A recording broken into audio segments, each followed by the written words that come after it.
Breakfast with Spaniels with Dr. Judy Morgan.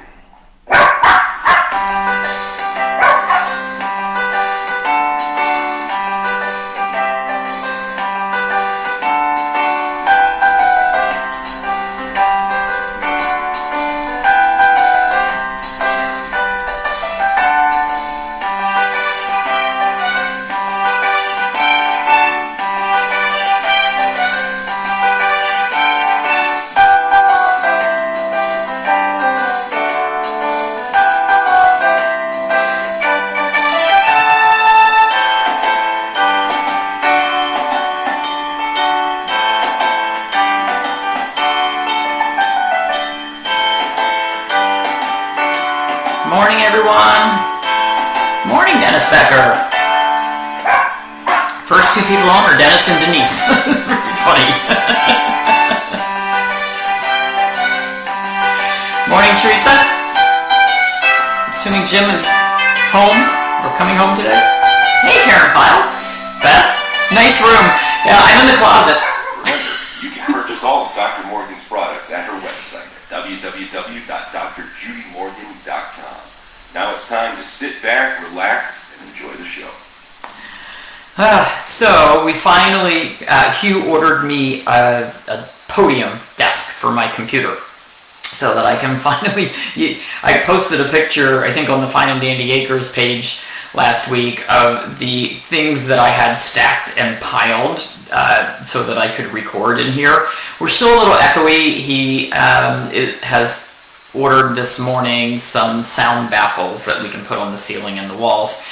And then we will have our nice little recording studio ready to roll. Takes a lot. Really takes a lot.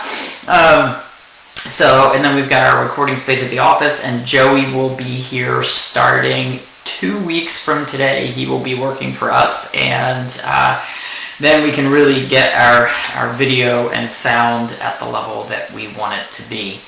So I just saw something, I forget what I saw it on. Kimberly Goutier on Keep the Tail Wagging made a post about the weather this week. And so the Pacific Northwest, and I had seen this from a friend of ours, Debbie Bradford, who is on an RV trip up the West Coast right now. And they're expecting something called a boom cyclone. What the heck is a boom cyclone? I guess something something weird. Somebody says frosty morning up in the UP, Michigan. I can't do that mixed Michigan accent. It's cool. Raining in southeast Michigan, and so we are supposed to get rain here almost every day this week. And of course, this was the week that we wanted to get our fencing finally put in for the backyard and the new donkey corral. Looks like that probably is going to end up getting put off because our dogs have decided that they don't want to just stay in the backyard. With 4 of them going out, the 4 kind of take off in 4 different directions. And Saturday night, we had a bunch of people here for dinner, and I took the dogs out, and they just started heading for the barn. They were going down the long driveway, heading to the barn, and I've got the puppy going to the left and Stuart going to the right, and Gabby's straight out ahead. And I'm like, I can't carry 3 dogs. I can't catch 3 dogs. Luckily, when we got down toward the barn, our truck was parked up there. I opened the truck doors and herded everybody into the truck and drove them back to the house. So I really want fencing, but and then apparently there's all kinds of tornadoes, thunderstorms, hail going through the Midwest. And then I didn't even realize it, but the Northeast is supposed to have a nor'easter Wednesday, Thursday, Friday, which that explains why we're going to have rain Wednesday, Thursday, Friday. So the big question is, would you be prepared if you had 24 hours notice that something bad was going to come through? Would you be prepared? And I can honestly say that we are well prepared. We have, because we have the big water coolers, we have lots of those huge, 5 gallon, I don't know what they are, those huge heavy water bottles out in the garage. We have multiple freezers full of dog food and people food, and I do mean multiple. Let's see, 1, 2, 3, 4, 5, 5 freezers full of dog and people food and a pantry filled with dry goods and canned goods. So we could survive, and we also have a whole house generator, which that's a luxury, but when you have that much frozen food, you want to make sure your freezers are going to run. So, would you be prepared if you were without power? When we lived in New Jersey, I don't know, maybe 10 years ago, a hurricane came through and we were without power for 5 days. And, being without power for 5 days wasn't the biggest problem. The biggest problem was the sump pump in the basement stopped working, and we had a ton of stuff stored in our basement. So the basement flooded. It had 3 feet of water in it. I lost so much stuff, mostly memorabilia, like all my horse show ribbons, my photo albums, just memorabilia from growing up. We had some furniture down there that was ruined. So once you cross the bridge, you can tell the accent, yeah.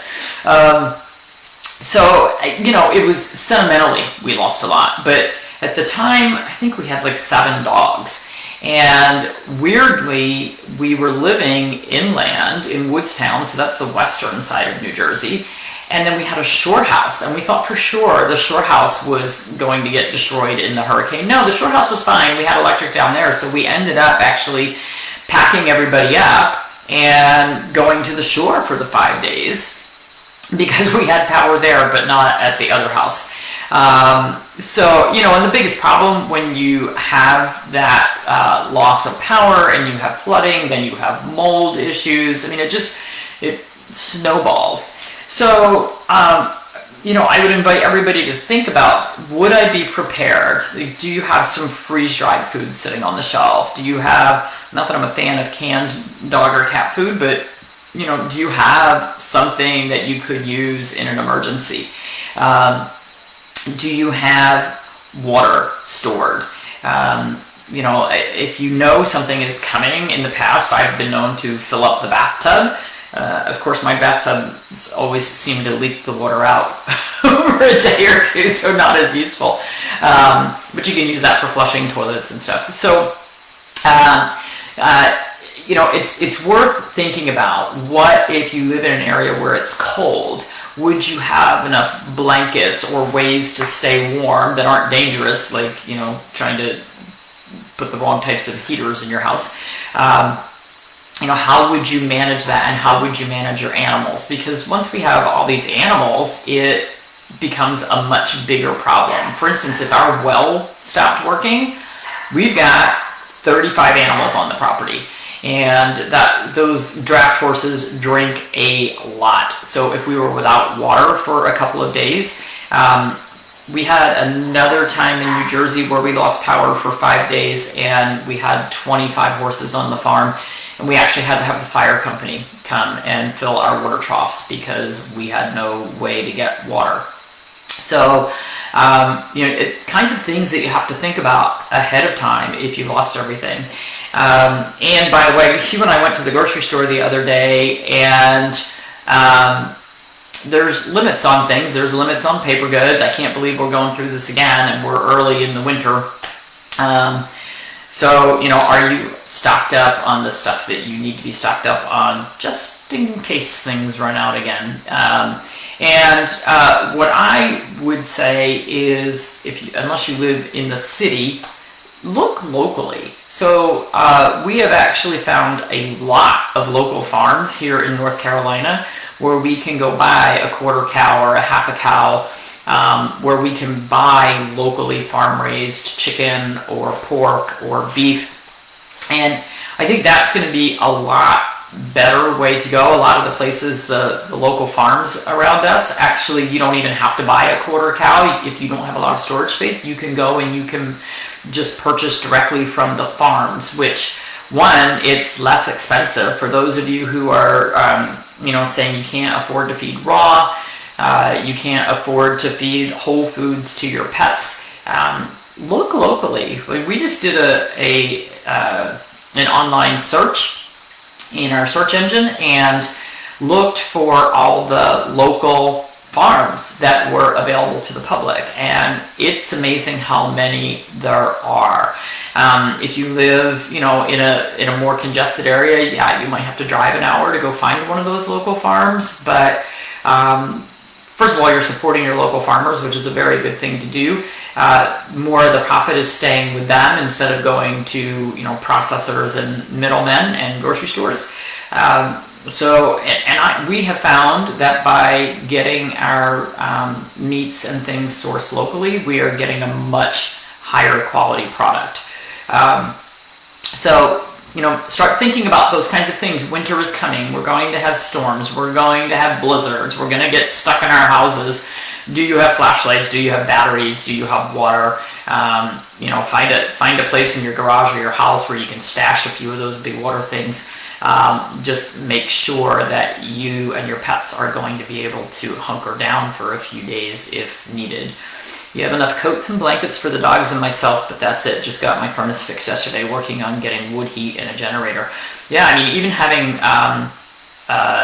wood for heating, wood stoves or wood fireplaces, having a stash of that. There have been times when we've had to use our wood-burning fireplace. They're not the greatest at putting out heat, but it's better than nothing. So you get all your chicken, beef, and pork from farmers. Very fortunate. Yeah, I feel like we're really fortunate. It's funny, when I first met the guys from All Provide, I asked them why they settled in Georgia, and they said because it was an area where there was local meat available, and sourcing the vegetables and the meats and things was easier there than it would be in a lot of other places. So, and if you look at it, a lot of the pet food companies are in Missouri and Nebraska and Iowa, and there's a reason for that, because there's lots of grain crops there, so a lot of the bigger pet food companies, they're using a lot of grains in their products, and there's also a lot of confinement animal feed operations, so they have a ready, fairly close source to get all of their ingredients. And right now, with transportation issues, getting things locally is a big deal. Purchased a cow with some friends from the Amish. It was grass-fed, finished organic grain for 2 weeks. Worked out to $3.99 a pound after processing. Score. That is a score. We're looking at paying about $7 a pound, but that's going to include, a lot of really, really nice big steaks and, just really good stuff. So, and it's interesting, the first place that we went to, we asked them about being able to buy organ meats and heart and, all the parts that most people don't want to be able to use for dog food. And they said, no, the processor actually keeps all of that. And that's part of their payment, is they get to keep all of that, and then they sell it for people who want it for dog food. So, and went through this during the freeze in Fort Worth. Yeah, there you go. But you're a scout family, knew how to camp, cook, and keep warm. Yep, camp cooking. that's when you open your can of beans and cook it over the fire like the cowboys do out on the range, supposedly. Yeah, still sourcing pork. We have a great pork place about 45 minutes from here called La Junta. I took pictures and did a video there the first time we went there 6 or 8 months ago. You literally can get every single part of the pig, every single part. And we just went the other day and bought up a whole bunch. So, so do your homework and search around, because you can find incredibly high quality meats and vegetables locally.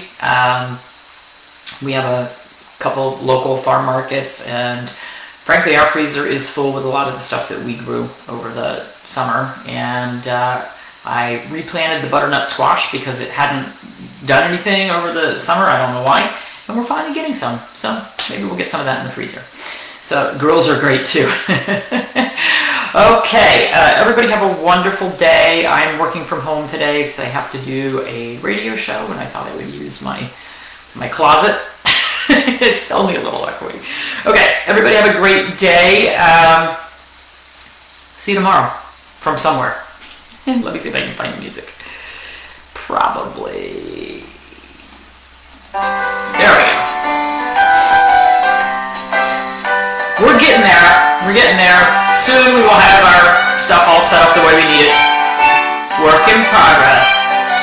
Feels like it's been years of work in process.